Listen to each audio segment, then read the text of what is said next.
वक्त के साथ साथ सब कुछ बदल जाता है, नए ट्रेंड, नए डिजाइन आते हैं और वही बदलाव कस्टमर्स अपने घर पे लाते हैं। रिनोवेशन होता है तो वो पेंटिंग करवाते हैं, पर्दे, अपहोल्स्ट्री ये सब बदलते हैं, पर क्या चीज नहीं बदलती? फर्नीचर, खास तौर पर फिक्स्ड फर्नीचर जैसे वॉल या ceiling panel, TV unit, wardrobe या फिर किचन कैबिनेट। जानते हैं क्यों? क्योंकि पुराने लैमिनेट को उखाड़कर उस पर नया लैमिनेट लगाना यानी कि ज्यादा समय, ज्यादा खर्चा और उससे भी ज्यादा झंझट।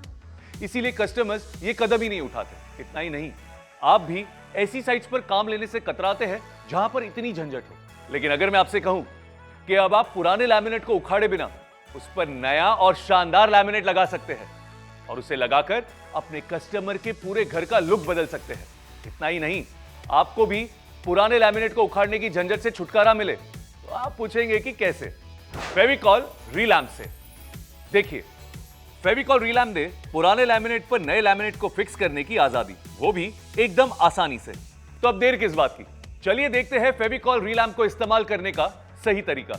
जिस पुराने लैमिनेट पर नया लैमिनेट लगाना हो उसकी सरफेस को पहले अच्छी तरह जांच ले, ग्रीस या तेल को साफ कर ले। ध्यान रहे कि लैमिनेट की सतह एक समान हो, उसमें कोई बबल्स ना हो, कहीं से उखड़ा ना हो और कोई क्रैक भी नहीं हो। अब इस लैमिनेट कटर से सरफेस पर ऐसा चीरा लगाइए। ध्यान रहे हर चीरे के बीच आधा इंच का फासला होना चाहिए। अब पुराने लैमिनेट को एक साफ कपड़े से अच्छे से साफ कर ले।